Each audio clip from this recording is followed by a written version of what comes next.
विफाकी काबीना का आज होने वाला इजलास मुलतवी, तमाम काबीना अरकान को मुतला कर दिया गया। काबीना इजलास ने आज 27वीं आईनी तरमीम की मंजूरी देना थी। इजलास में अहम हुकूमती मामलात मुजव्वज़ा आईनी तरमीम पर गौर किया जाना था। ज़राए के मुताबिक इजलास मुलतवी होने की वजूहात से मुतालिक तफसीलात फिलहाल सामने नहीं आई। नई तारीख का ऐलान आइंदा चंद रोज में किए जाने का इम्कान। तरमीम आज सेनेट इजलास के एजेंडे में शामिल नहीं।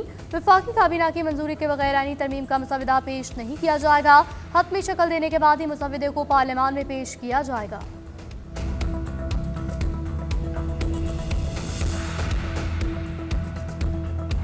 आर्टिकल 243 में हुकूमत ने तब्दीलियां लाने का सोचा है। सिर्फ ये जो आईनी तरमीम हमारे सामने है कि पाकिस्तान पीपल्स पार्टी इसका हमायत करे। पाकिस्तान पीपल्स पार्टी ने अपने सेंट्रल एग्जीक्यूटिव कमेटी का इजलास बुलाया। कॉन्स्टिट्यूशनल प्रोटेक्शन है सूबाई शहर का आइन में, वो proposal Pakistan Peoples Party reject करती है। हम इसका हमायत करने के लिए तैयार नहीं है।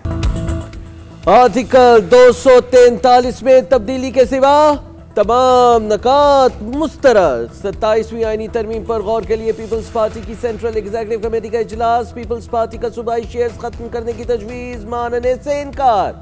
किसी भी सूरत में इस तजवीज की हिमायत करने के लिए तैयार नहीं। Chairman Peoples Party Bilawal Bhutto Zardari का कहना है हुकूमत ने आर्टिकल 243 में तब्दीलियां लाने का सोचा है। सेंट्रल एग्जीक्यूटिव कमेटी ने सिर्फ इसी तरमीम की हिमायत की है। NFC फार्मूले में तब्दीली समेत 27वीं आईनी तरमीम की तजवीज़ के बाकी पॉइंट्स भी पूरी तरह मुस्तरद हुए हैं। मिसाक़ जमहूरियत में था कि आईनी अदालत होनी चाहिए, मगर इसमें दीगर चीज़ें भी थीं। आईनी अदालत पर राय ये है कि चारों सूबों की बराबर नुमाइंदगी हो। आज CEC का इजलास फिर होगा। आईनी अदालत पर हतमी फैसला किया जाएगा। 27वीं तरमीम पर काफी हद तक इत्तफाक राय हासिल कर लिया है। एक दो नकात पर सियासी जमातें मुशावरत कर रही हैं। विफाकी वजीर राना तनवीर का कहना है 27वीं तरमीम में क्या क्या ला रहे हैं, ये काफी लंबी चौड़ी बात है। विफाकी काबीना का इजलास दोबारा बुलाया जाएगा। सेनेटर अफनानुल्लाह ने कहा हालात खराब नहीं हुए, सभी से बातचीत चल रही है, कुछ चीजों पर डेडलॉक बरकरार है। आर्टिकल 243 पर इत्तेफाक राय हो चुका, बाकी नकात पर तहफ़्फ़ुज़ात दूर करने की कोशिश कर रहे हैं। पीपल्स पार्टी आर्टिकल 243 पर मान गई है।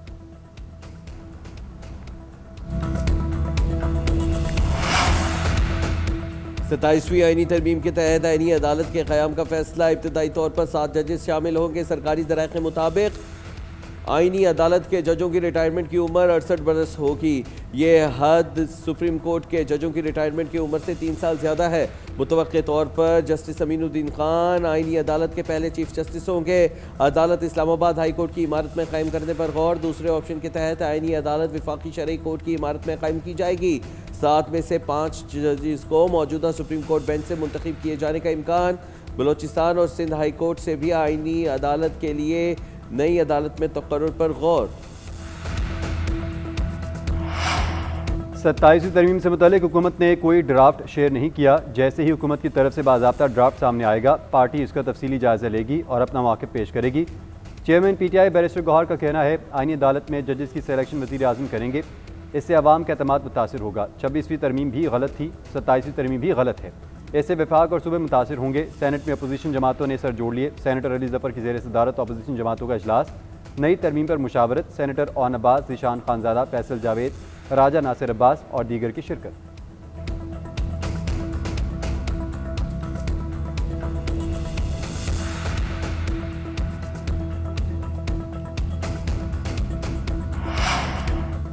मुल्क की बेहतरी और मजबूती के लिए आईनी तरमीम हो तो अच्छी बात है। पंजाब के इख्तियारात में कमी की बातें महज कयास आईयां हैं। वज़ीर आला पंजाब की लंदन में मीडिया से गुफ्तगू। कहा भारत के खिलाफ फतह का credit field marshal Asim Munir अफवाज पाकिस्तान को जाता है।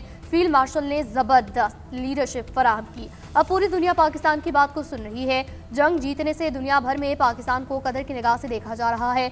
मरियम नवाज 2 दिन लंदन में क़याम के बाद ब्राज़ील रवाना होंगी। COP 30 इजलास में शिरकत करेंगी। पंजाब के फ्लैगशिप मंसूबों बारे आगाह करेंगी। क्लाइमेट रिजिलियंट रीजनल लीडरशिप पर गुफ्तगू करेंगी। अहम आलमी रहनुमाओं के साथ मुलाकातें भी शेड्यूल।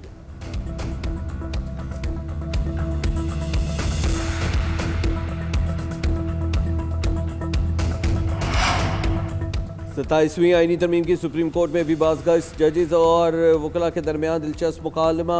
सिविल सर्विस रूल से मुतालिक दौरान समाअत वकील फैसल सदीकी का नाम लिए बगैर 27वीं तरमीम का तस्करा।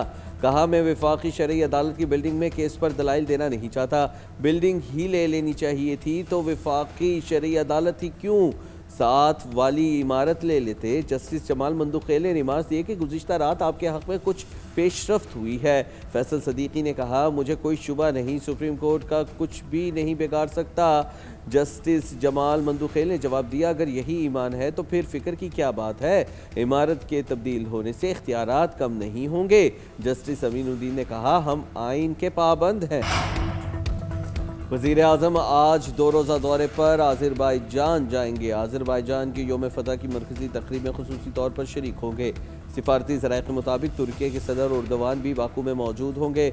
शहबाज शरीफ की सदर इल्हाम अलियोव और रजब तैयब उर्दवान से मुलाकातें मुतवक्के हैं। आने वाले महीनों में आज़रबाईजान के सदर इल्हाम अलियोव पाकिस्तान का दौरा भी करेंगे। दोनों रहनुमाओं में गुज़िश्ता मुलाकात SCO सरबराह इजलास में हुई थी। योम फतह की तकरीबात नगोर्नो काराबाख की आज़ादी और आर्मीनिया के खिलाफ फतह के हवाले से मनाई जाती है। जंग में पाकिस्तान और तुर्की ने भी भरपूर अंदाज में आज़रबाईजान की हिमायत की थी। 9 मई केस में सज़ा याफ्ता साबिक MNA साहिबजादा हामिद रज़ा इस्लामाबाद से गिरफ्तार। इंसदार दहशतगर्दी अदालत ने जेल भेज दिया। हामिद रज़ा के भाई हसन रज़ा कहते हैं, चेयरमैन सुन्नी इत्तेहाद काउंसिल पेशावर से फैसलाबाद गिरफ्तारी देने के लिए जा रहे थे। पुलिस ने बाईपास नाके पर गिरफ्तार किया। इंसदार दहशतगर्दी की अदालत ने साहिबजादा हामिद रज़ा को 9 मई केस में 10 साल की सज़ा सुनाई थी। 2 दिन कबल जुनैद अफजल शाही ने भी फैसलाबाद के थाना सिविल लाइन पेश होकर गिरफ्तारी दी थी। जुनैद अफजल को 3 साल कैद की सज़ा दी गई थी। सज़ा के बाद खाली होने वाले हल्के पर 23 नवंबर को ज़िमनी इलेक्शन होगा। उधर इस्लामाबाद पुलिस की रात गए खैबर पख्तूनख्वा हाउस आमद सुहेल आफरीदी और जुनैद अकबर से मुतालिक दरियाफ्त करके चली गई। सिक्योरिटी अमले ने वारंट वसूली के लिए PTI रहनुमाओं पर 26 नवंबर से मुतालिक थाना कोसार में मुकदमा दर्ज किया।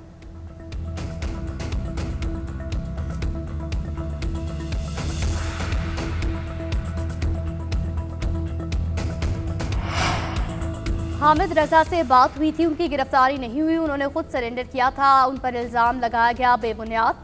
चेयरमैन PTI बैरिस्टर गौहर की गुफ्तगू। बानी PTI से मुतालिक बोले, सुहेल आफरीदी को बानी से मुलाकात की इजाज़त नहीं मिल सकी। मुलाकात होगी, तीमारदारी भी होगी तो अच्छी खबरें आएंगी।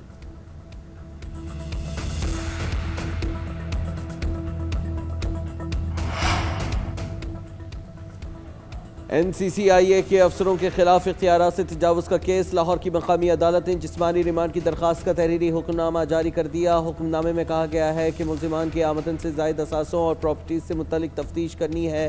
पहले जिस्मानी रिमांड में 4.25 करोड़ रुपए से ज़ायद रकम रिकवर हुई। शुएब रियाज का 2 दिन का जिस्मानी रिमांड मंजूर, 8 नवंबर को पेश किया जाएगा। दीगर मुल्ज़िमान का जुडिशल रिमांड दिया गया और उन्हें 20 नवंबर को पेश किया जाएगा।